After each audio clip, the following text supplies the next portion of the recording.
하나님 아버지, 저희를 사랑하시고 귀한 은혜로 인도하여 주시니 감사합니다. 오늘도 주를 사랑하는 성도들이 모여 예배할 때 함께 하시고 이 일을 통하여 영광 받아 주옵소서. 말씀을 듣는 시간입니다. 하나님께서 감동하여 주시고 또 부족한 점을 사용하여 주심으로 주의 음성을 듣는 시간으로 삼아 주옵소서. 주의 뜻을 깨닫게 하시고 주님께서 주시는 말씀을 붙잡고 살아가는 제 모두가 되도록 인도해 주옵소서. 오늘도 귀한 찬양과 귀한 고백을 드리는 샬롬 차이들을 기억하여 주시고 이슬의 고백과 같이 늘 주님을 사랑하고 주님께 헌신하는 귀한 삶이 되도록 축복해 주옵소서. 또 함께 하시기 원하며 예수님의 이름으로 기도합니다. 아멘. 제가 이번 주간에 제 모교의 후배들을 이렇게 오래간 만에 만났는데 그 중에 한 분이 저보고 목사님은 개척할 때 그 초심을 잊지 마십시오 라고 이렇게 말을 이렇게 하시더라고요. 근데 저도 그래서 내가 정말 이제 교회를 함께 보이지 4년이 돼가는데 초심을 잃은 것은 아닌가 한번 돌아보았습니다. 누구나 초심을 잃으면 안 된다. 내가 처음 했던 그 마음, 그 순수한 결단 이런 것을 잊으면 안 된다 이런 생각을 합니다. 근데 그런 것이 쉽지는 않습니다. 책임담에 보면 이런 말이 있습니다.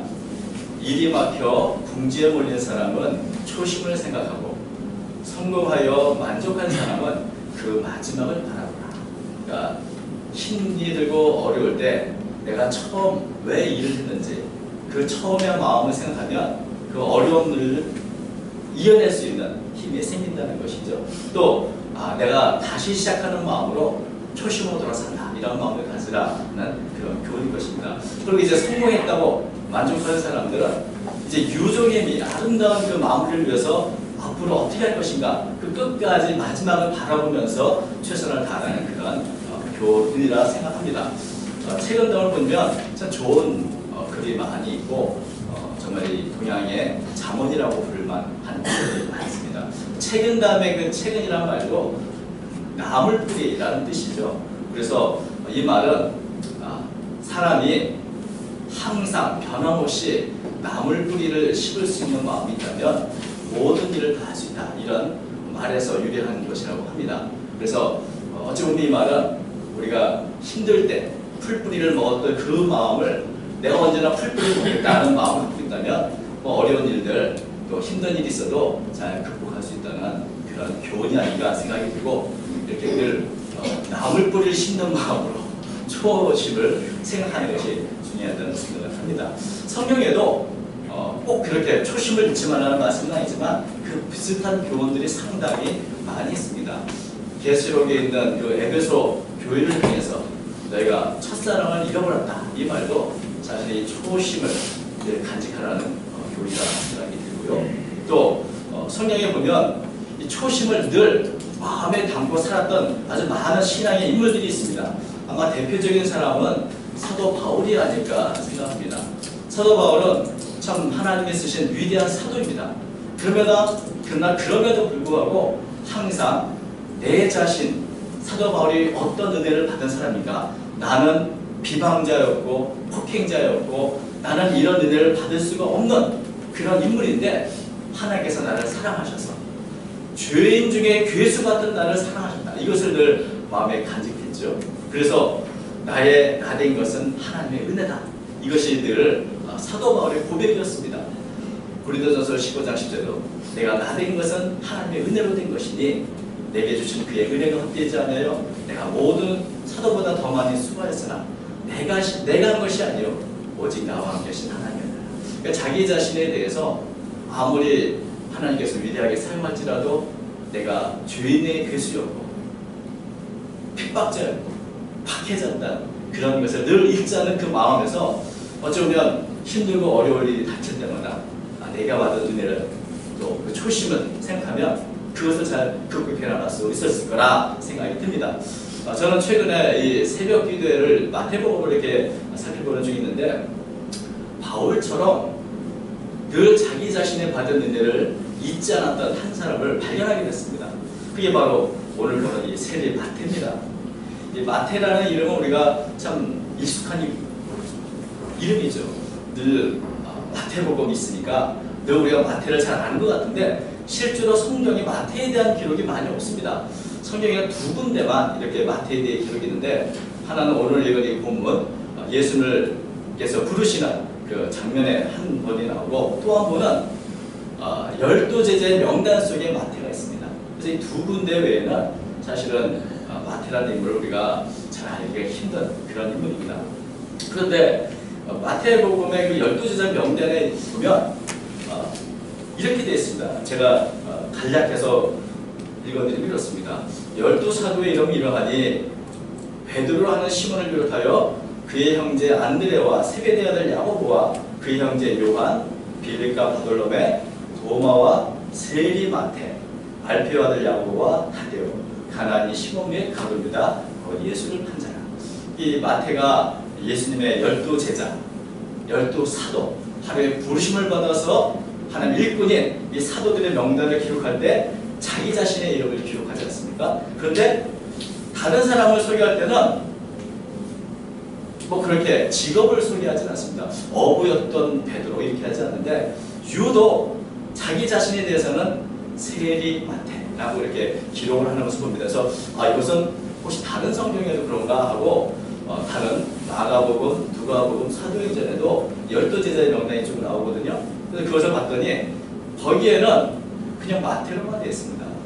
아마 이 세리라는 이 직업이 지금 현재 직업은 아니죠. 과거에 한때 마태가 몸을 담았던 그런 직업입니다. 근데 우리가 지난주 잠깐 살펴봤지만은 세리라는 직업이 그렇게 자랑스러운 직업이 아닙니다. 부끄러운 직업이고 수치스러운 과거의 직업인 것이죠. 남에게 내가 왕년의 세리였어 라고 자랑할 수 있는 것이 아닙니다. 뭐 높은 지위도 아니고 모든 사람이 손가락질하고 매국노라고 했던 그 과거를 생각하면 또 자신이 세리로서 얼마나 많은 사람들의 피눈물을 흘렸을까 라고 생각하면 이 세리라는 직업 자체는 다시는 떠올리고 싶지 않은 그런 마태의 역사인 것이죠. 과거의 가장 수치스러운 역사의 한 부분인 것입니다. 그런데도 불구하고 왜 마태는 자기 자신을 기록할 때 12제자의 명단에 세리 마태라고 표기했습니다. 아마 다른 누가나 마가는 그렇게 쓰지 않았던 것이죠. 마태는 예전엔 세리였을지 모르지만 지금은 우리와 동등한 제자고 형제고 그러기에 일부러라도 이렇게 세리라는 말을 빼고 썼을 수도 있습니다. 그리고 물론 다른 제자와 비교했을 때 평범하게 이름을 기록하면 좀 이름만 기록하면 될 것입니다. 그런데 마태는 왜 자기 자신에 대해서 이 세리라는 과거에 대한 직업을 이렇게 명시를 했습니다. 이것은 마태의 특별한 자기 고백이 아닌가 하는 생각을 하게 됐습니다. 그래서 다시 한번 우리가 이 성경도 그렇지만 무슨 다 알지 못할 때 한번 좀 스스로 이렇게 상상력을 발휘할 필요가 있는데 그래서 마태가 왜 이 명단에 자기 이름을 세리 마태로 소개했을까를 좀 나름대로 상상력을 발휘를 해보았습니다. 세리란 어떤 직업입니까? 유대인 사회에서 이런 말이 있다고 합니다. 세상에서 무엇이 제일 나쁜가? 산에는 곰과 사자가 나쁘고 시내에서는 세리가 나쁘다. 이렇게 말을 할 정도로 유대인들은 세리에 대해서 굉장히 나쁘게 생각하고 정말 죄인 중에 괴수처럼 여겼습니다. 회당에서는 세리를 받아주지 않았습니다. 또 재판에서는 세리는 하도 거짓말을 많이 하고 믿을 수 없는 존재라 여기서 증인으로 설 수도 없었습니다. 심지어 세리가 내는 돈은 연보로 받아주지도 않았습니다. 이 세리라는 그 직업 자체가 사실 너무나 정말 유대인 사회에서는 철저하게 죄인 취급을 받았던 그런 직업이었던 것입니다. 그런데 이렇게 12제자의 그 자랑스러운 명단에 세리 마태로 기록한 것은 아마도 먼저 이것은 세리 마태의 간증일 것이다 라는 생각을 하게 됩니다. 사람들은 세리는 악독한 놈이고 변화되지 않을 놈이라고 생각할지 모르지만 어쩌면 세리도 예수님의 제자들과 동등하게 하나님의 일꾼으로 사도가 될 수 있다는 것을 보여주고 싶어서 기록한 것은 아닙니다. 다른 사람은 다 세리가 죄인으로만 생각할지 모르지만 그러나 예수님 앞에서는 또 예수님께서는 세리조차도 은혜를 주셔서 변화를 시키시고 제자로 삼고 사도로 부르시는 분이다 하는 것을 다 알리고 싶은 것은 아니었을까 하는 생각을 하게 됩니다. 흉악한 세리가 죄를 용서받고 또 제자가 될 수 있고 사도가 될 수 있다면 이 세상에 용서받지 못할 사람은 아무도 없다. 이것을 나타내보고 싶어서 굳이 자기의 그 수치스러운 과거의 직업 세리를 밝힌 것은 아닌가 생각을 하게 됩니다. 사실 이런 경우, 이 간증으로 사용하는 경우는 성경에 많이 찾아볼 수 있습니다. 언제가 수요 예배 때 살펴본 것처럼 우리가 라합을 부를 때 그냥 라합이라고 부르기보다는 기생 라합이다 이렇게 부르지 않습니까? 라합이 기생이라는 것은 사실은 어느 한때 라합이 기생으로 살던 것을 말합니다. 계속해서 라합이 기생으로 산 것은 아닙니다. 그럼에도 불구하고 라합을 기생 라합을 부르는 것은 하나님의 은혜가 이 미천한 기생에게 넘쳐서 그를 변화시키시는 하나님을 나타내는 그런 간증으로 사용할 수 있는 것이죠. 그래서 다른 사람 기생 라합이라는 말을 라합이 사용했을 것 같지는 않습니다만 다른 사람들은 그 라합을 생각할 때마다 기생 라합까지도 변화시키신 그 하나님, 그 은혜와 또 사랑의 하나님을 기억하게 하는 것입니다. 아무리 기생일지라도 믿음을 가지면 이렇게 변화되고 하나님을 사랑하신다는 걸 증거해 주시는 거죠. 또 마태복음 26장 보면 나병 환자 시몬이 나옵니다. 이 시몬이라는 사람도 예전에 나병을 앓았을지 모르지만 이제는 예수님에서 병이 다 나았습니다. 그럼에도 불구하고 사람들은 그를 나병 환자 시몬이다. 이것은 예수님의 능력과 예수님의 사랑과 치유를 간증하는 어떤 간증하는 것이 되는 것이죠. 그래서 사람들은 이렇게 부를 수 있습니다. 사람들은 라합을 기생 라합이라, 시몬을 나병 환자 시몬이라 이렇게 함으로 하나님을 드러낼 수 있는데 아마도 자기 자신을 그렇게 말하기는 쉽지 않을 것입니다. 특히 라합 같은 경우 다른 사람은 그렇게 부를 줄 모르지만 라합이 자기 자신을 남에게 소개할 때 저 기생 라합입니다 라고 소개하겠습니까? 근데 세리 마태는 자기 자신을 다른 사람이 부르는 것이 아니고 자기가 자기 자신을 세리 마태라고 기록했다는 것이죠. 나는 세리였다. 나는 세리다. 이런 그런 자기 고백을 지금 하고 있는 것입니다. 그것은 다른 사람 누가나 마가는 이제는 마태를 세리로 보지 않습니다만은 마태 자신은 나는 세리라는 그것을 잊지 않고자 하는 그런 마음이 아니었을까 하는 생각을 하게 된 것입니다. 마태가 세리 마태라고 기록한 것이 직업에는 귀천이 없다는 것을 강조하기 위해서 기록한 것은 아닐 것입니다. 마태 자신이 세리인 것이 자랑스럽지도 않고 또 이 세리라는 것은 정말 모든 사람이 욕을 해도 변명할 수 없는 그런 죄인 것은 사실이라는 것이죠. 그러나 마태는 자기 자신이 죄인 중에 교수였음을 잊지 않기 위해서 또 그것을 잊지 않는 것을 우리에게 보여주는 것이죠. 다른 사람을 다 잊을 수 있을지 모르지만 마태는 자기의 수치스럽고 부끄러운 과거를 잊지 않으려는 것입니다. 왜 그럴까요? 왜냐하면 지금 자신이 지금 누리고 있는 은혜가 그러기 얼마나 큰 것인가를 늘 새삼스럽게 되새길 수 있기 때문에 그렇습니다. 내가 어떤 자리에서 구원을 받은 사람인가? 나는 세리였다.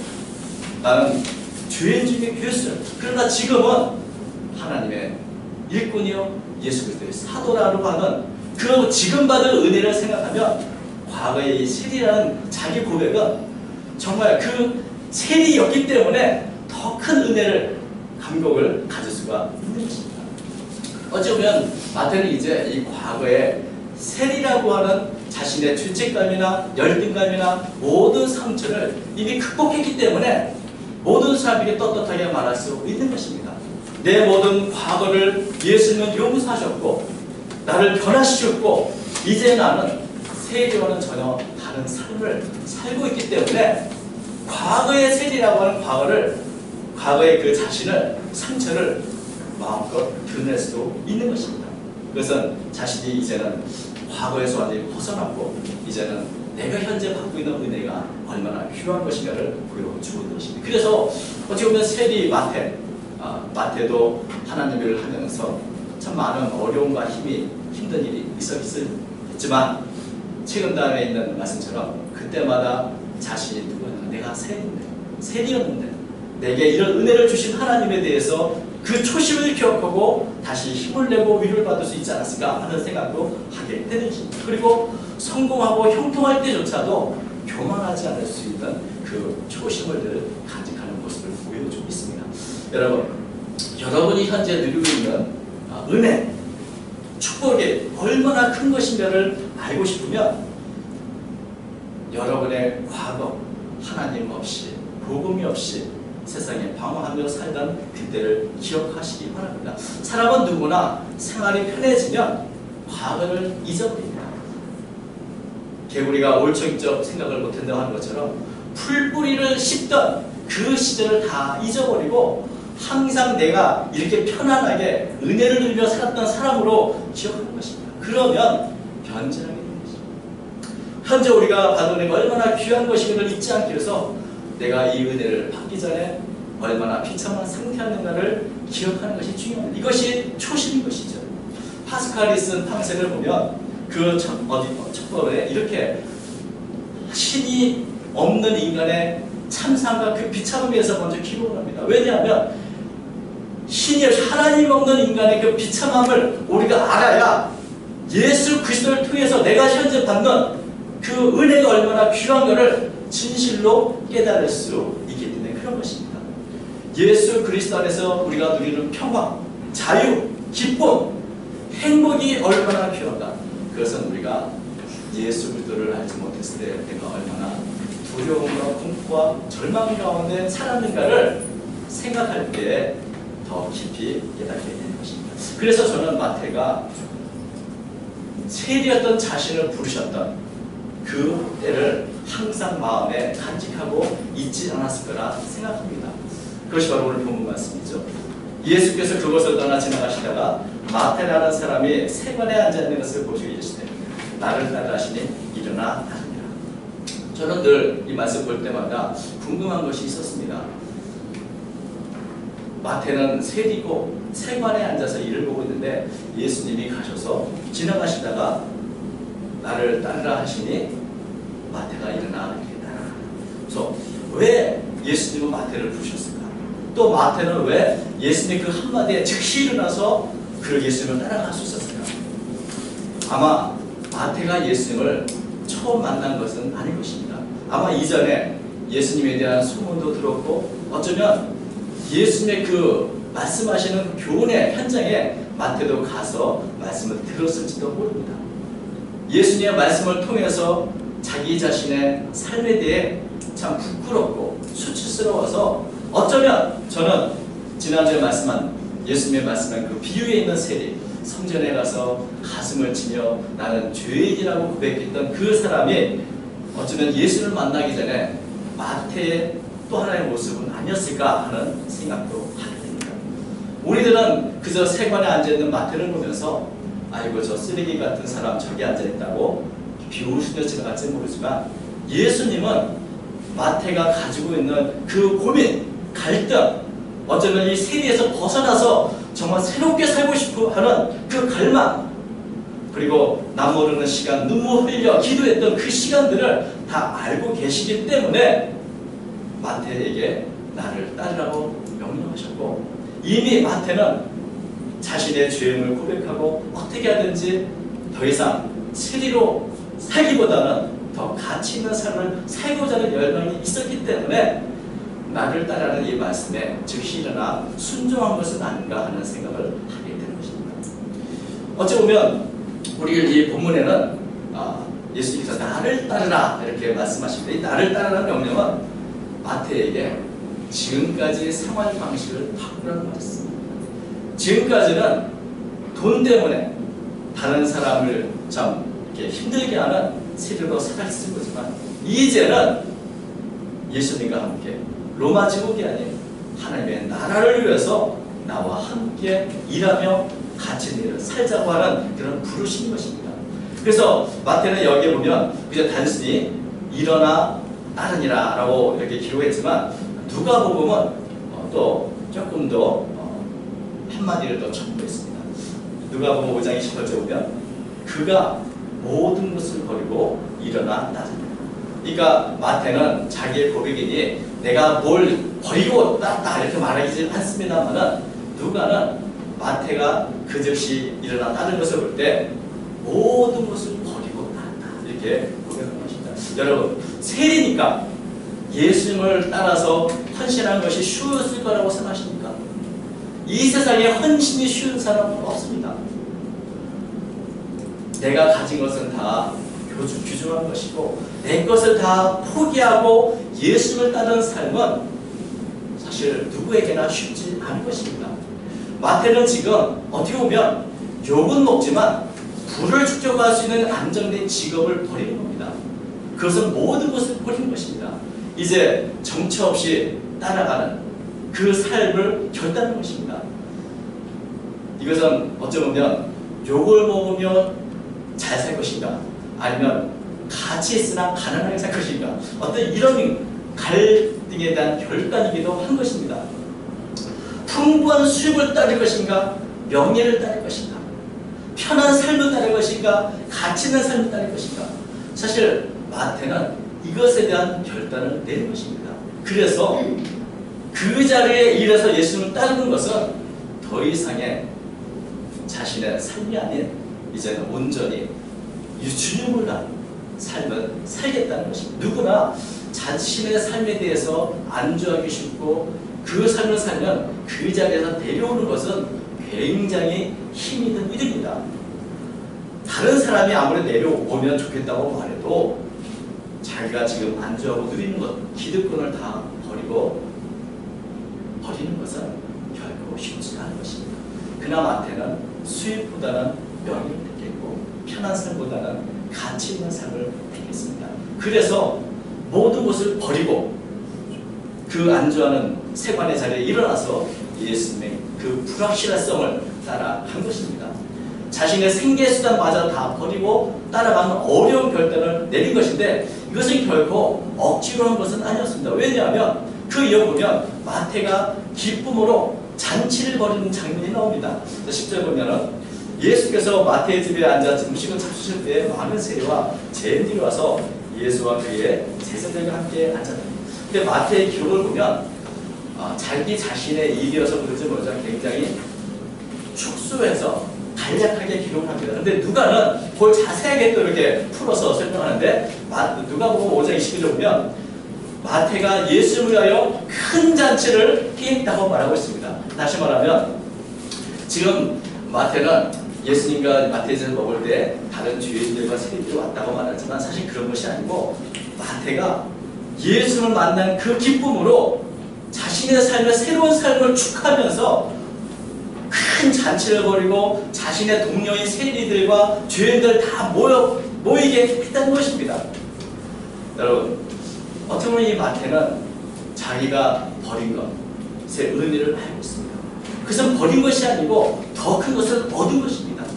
이제는 세리의 삶이 아니라 예수님의 제자여 사도의 삶을 산다는 그 기쁨 속에서 큰 잔치를 벌이고 자신의 동료들에게도 당신들도 이와 나와 같이 될 수 있다는 그래서 이 죄인과 세리들을 초청해서 잔치를 벌인 것입니다. 여러분 세리는 회당에 들어갈 수도 없습니다. 하나님의 말씀과 교훈을 들을 수 있는 기회가 더 적은 사람들입니다. 또 죄인들은 바리새인들에 의해서 바리새인들이 정한 그 규정을 지키지 못한 그런 사람들일 것입니다. 그래서 이들은 어쩌면 하나님의 말씀을 들을 기회가 없는데 마태는 그들을 향해서 예수님과 함께 식탁의 교제와 그리고 풍성한 그 하나님의 말씀을 예수님으로부터 들을 수 있는 기회를 모두에게 제공하기 위해서 이런 잔치를 벌인 것이라고 생각을 하는 것입니다. 그래서 예수님의 12제자 중에 이 세리 마태가 있는 것은 결국 나중에 우리가 잘 아는 세리자 삭개오가 어쩌면 그렇게 예수님을 보고 싶었던 이유일 수도 있습니다. 모든 세리들 모두가 어쩌면 마음 한 구석에 마태와 같은 마음 성전에서 가슴을 찌며 회개했던 그 모습은 비단 마태뿐 아니라 죄에 있는 모든 사람들의 마음에 그렇게 마음을 갖고 있는 사람이 있었을 거라 생각하는 것입니다. 그런데 이렇게 죄인들과 세리들과 예수님이 함께 모여서 세상에서는 참 욕하고 버림받은 사람들이 예수님 안에서 잔치를 벌이고 기뻐하고, 예전엔 유대인과 함께 식사하지 못했던 이 세리들, 죄인들에게 모여서 먹는 이 식사의 시간들은 어찌 보면 작은 천국 같은 기쁨이 넘치는 그런 모임이었을 것입니다. 그리고 세리 마태는 그 잔치를 결코 잊지 못했을 것입니다. 그런데 바리새인들은 바로 이렇게 마태가 벌린 큰 잔치를 보고 예수님을 비난했습니다. 어떻게 죄인과 세리들과 함께 식사를 잡수시는가 이렇게 비난했습니다. 여러분, 마태 입장에서는 지금 잔치를 크게 벌이고 자신의 동료 친구들을 이렇게 모여서 즐거운 시간을 보내는데, 이 일 때문에 누가 욕을 먹는가? 예수님이 욕을 먹게 생겼습니다. 그것은 참 이 잔치를 벌인 주최자로서 굉장히 송구스럽지 않을 수가 없는 것이죠. 얼마나 참 마음에 송구스럽겠습니까? 그러나 예수님께서는 이 마태와 세리들 두 분을 주셨습니다. 예수께서 들으시기시되 건강한 자에게는 의사를 씁니다. 병든 자에게는 쓸데입니다. 내는 가서 내가 긍휼을 원하고 제사를 원치 않는 뜻이 무엇인지 배우라.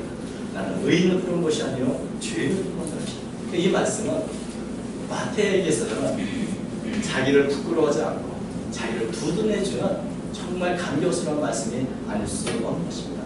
예수님께서 마태를 제자로 부르셨을 때 가장 당혹스러운 사람이 누구일 것인가? 어쩌면 지금까지 예수님을 따라다녔던 제자들이었을 것입니다. 우리들은 예수님의 제자라고 하는 자부심이 있는데, 갑자기 죄인 중에 괴수 같은 이 세리를 제자의 그룹에 들어오게 되면 제자들은 우리 제자들 수준이 떨어진다고, 다른 사람들에게 평판이 나빠지겠다고 아마 걱정할 수도 있었을 것입니다. 예수님께서 세리의 마태를 제자로 부르신 그것은 바로 그 자체가 사회적인 비난을 받을 수 있는 것입니다. 마태가 벌린 잔치에 함께 식사를 하는 것만으로도 바리새인들이 비난했다면, 그 세리를 제자로 삼으신 예수님을 왜 비난하지 않겠습니까? 그럼에도 불구하고 예수님은 세리를 받아주셨던 것입니다. 그리고 예수님의 제자들 역시 분소리 없이 마태를 자신의 동료요, 자신의 형제로 받아주었습니다. 그래서 마가와 누가가 쓴 그저 마태라고 하는 그 기록은 마태를 세리로 보지 않고 자신과 똑같은 형제로 나타내는 그 글을 한다면, 그럼에도 불구하고 마태는 자기가 받은 은혜, 그리고 자신의 동료들이 받아주는 그 사랑, 이런 것들을 생각하면서 어쩌면 자기 자신을 이 열두 제자 명단에 집어넣었을 때 나는 세리 마태다 라고 하는 부끄러운 고백을 한 것은 아니다. 왜냐하면 이 기록 자체가 예수님과 제자들이 어떤 자들인가를 드러내는 증거가 되는 것입니다. 예수님의 공동체는 어떤 공동체인가? 세리의 나를 받아주는 공동체이고, 그래서 자랑스럽고 또 사랑이 넘치는 공동체라는 것이 어쩌면 마태가 쓴 세리 마태는 이 구절 속에서 우리 모두에게 보여주는 것이고, 이것을 강조하기 위해서 마태는 굳이 세리 마태라고 하는 자기의 이름을 소개한 것은 아닌가 생각합니다. 어쩌면 여러분, 이 세상에 하찮은 사람은 없습니다. 누구든지 예수를 만나면 변화가 되고 가치 있는 삶으로 회복이 됩니다. 과거는 지나가는 것입니다. 이전 것은 지나갔으니 보라 새 것이 되었다. 세리 마태처럼 이것을 선명히 보여주는 사람으로 됩니다. 그리고 무엇보다 중요한 것은 마태는 자기 자신이 세리였음을, 그 초심을 잃지 않고 살아가기 때문에 자신이 간직한 이 초심 안에서 끝까지 최선을 다해 섬겼을 모습을 보게 됩니다. 마태의 가장 큰 공로는 물론 복음을 전하고 순교한 그의 삶이 증언하지만, 그 세리였을 때 회개장부를 꼼꼼하게 기록했던 그 재능으로 예수님의 말씀과 예수님의 행적을 세밀하고도 꼼꼼하게 기록한 이 마태복음이 어쩌면 가장 큰 공로라고도 할 수 있을 것입니다. 여러분이 기억하는 초심은 어떤 것입니까? 예수님을 처음 만났을 때 예수께서 저를 부르셨을 때 그때를 여러분 기억하십니까? 제가 이 말씀을 보면서 김광석 씨가 불렀던 어느 60대 노부 이야기라는 노래가 생각이 났습니다. 지나간 과거의 순간을 생각하면 이렇게 부른 노래가 있죠. 그 중에 이런 첫 구절이 이렇습니다. 곱고 희던 그 손으로 내 태를 메어주던 때 어려운 것이 생각나고 여보 그때를 기억하오.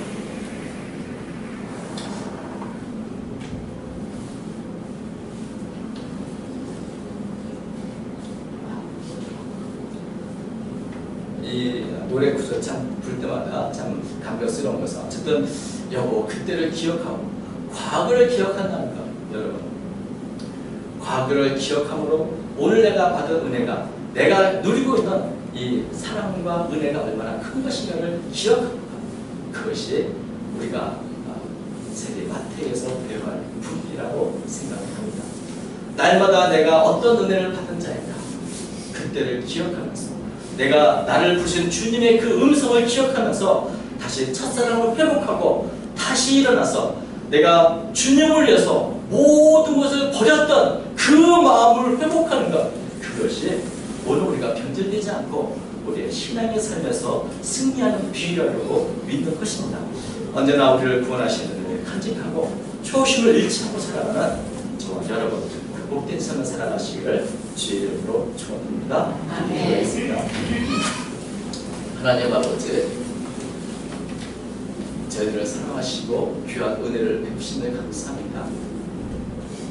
소망 없이 살아가는 저희들을 영원한 천국의 기업을 주시고 하나님의 자녀로 삼으시고 이 땅에서 빛과 소금으로 살아가는 힘과 능력 주시는 데 감사합니다.